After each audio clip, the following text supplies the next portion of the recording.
So yeah, the Sixers are screwed. The Sixers are screwed more than I even thought a team could possibly be screwed.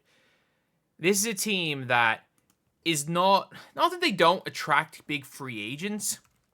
Is a team that, to be fair, just doesn't do it too often. And it's a team that they did the process. And since then, it is like they've had the worst karma. With the process, they drafted the best player in what looked to be the best player in 2 consecutive drafts. Let's not get twisted. They did not draft the best player in 2 consecutive drafts. It looked like at the time, especially through the first couple of years, that not 2 consecutive, 2 out of 3. And back-to-back years, it was actually, where it looked like they had the best rookies anyway. And it looked like they had an elite, absolutely top-tier big two in Ben Simmons and Joel Embiid. Ben Simmons becomes the young socialite, and he goes from being one of the best young players to one of the best young socialites in the NBA, and he then basically forgets how to play the sport of basketball for a while, and now he is Mr. Triple Single. With Joel Embiid, his career has been incredible. If you a lot of people are talking about Joel Embiid's career, and this is one thing that really annoys me, is that people think that if he had not played in the Olympics and rested in the summer, that he'd be fine. Joel Embiid is not injured. Joel Embiid has Greg Oden knees. So it's a very different conversation we are having with Joel Embiid than we'd be having, say, with with a player that instead of having knees that didn't work was just injured. Let's just say a player played on a torn meniscus when all they needed was not a root, there's no such thing as a routine knee surgery or a routine cleanup, that's not a thing, but that they would have been okay. And yeah, they would have been grand. And that's not the case. Joel Embiid could have literally played every freaking... He could have done everything perfectly. He could have went off in the Olympics, or not played in the Olympics, not got his gold medal. I still find it really...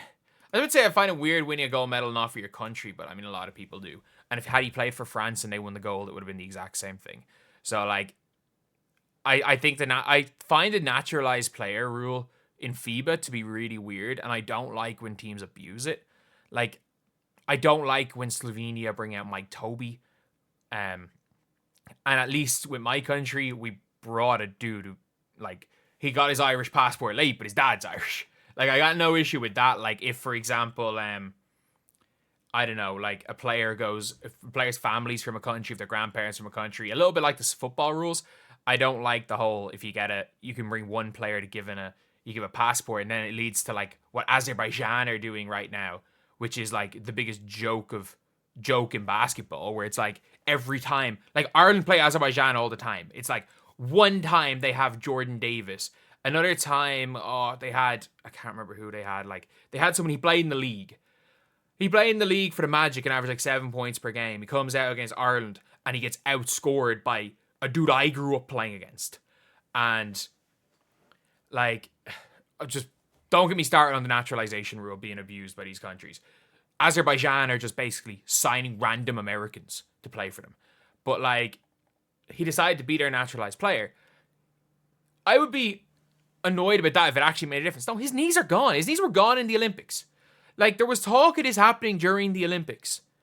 Joel Embiid can play basketball, his knees just swell up. If the NBA was like soccer, where you play a game on a Saturday, and then you kind of train and stuff, you're not in European competitions, you then play a game the following Saturday. I think Joel Embiid is fine to do that.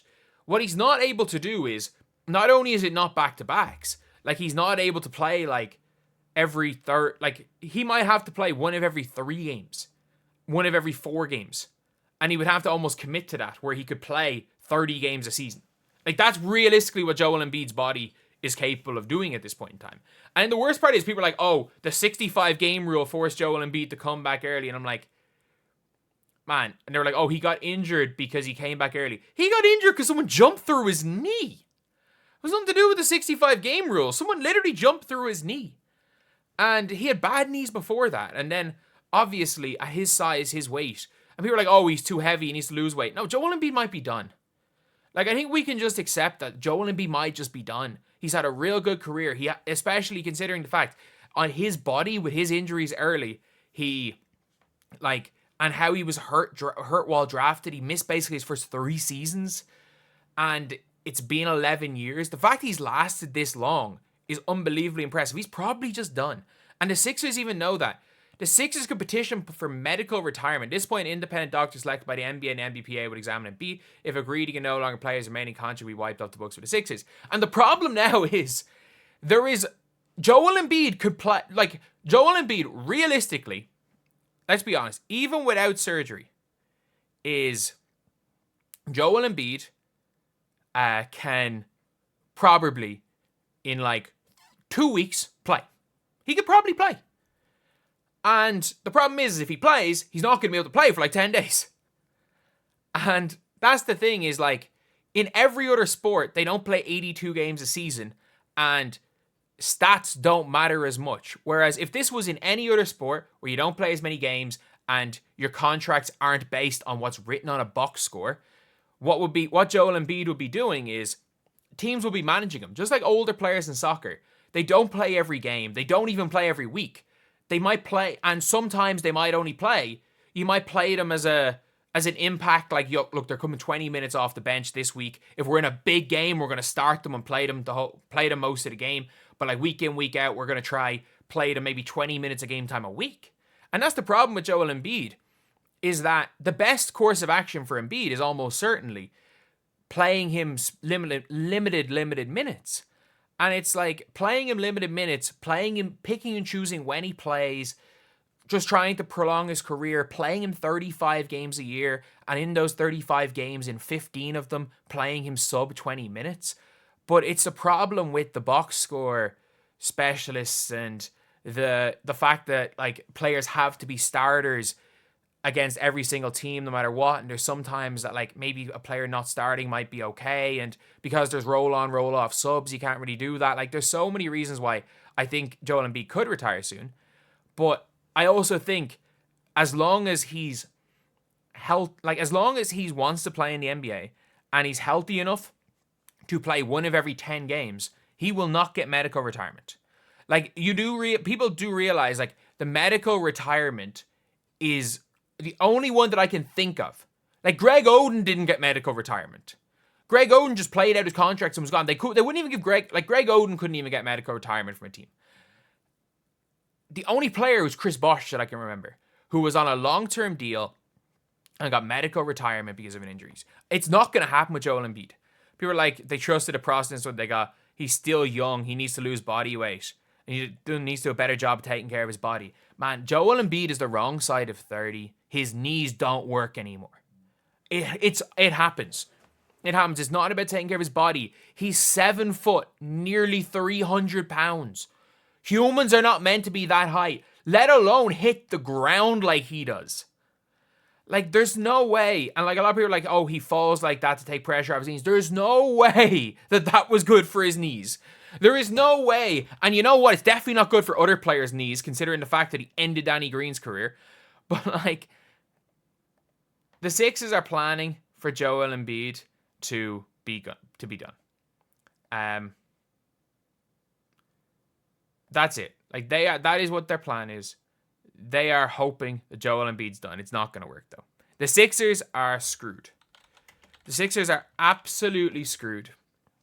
And I mean that. There's nothing that they can do. They're planning for Joel Embiid's retirement. Joel Embiid is not retiring. I've said Joel Embiid has got 100, at the start of the season, 100 more NBA games. I have a weird feeling we see Joel Embiid not play this season, play 25 games next season, come out, play 21 games the following season, and then play his last season as a potential bench player on the last season on a max contract, as an expiring contract, and like just hoping that there's a contending team that maybe has cap room to go and trade for him as an expiring contract and try to use him like the Celtics used Shaq in 2011. Like, that is probably what's going to happen with Joel Embiid's career. Because if there was a surgery to stop the Greg Oden knees, Greg Oden would have had it. But anyway, yeah, I'll see you guys.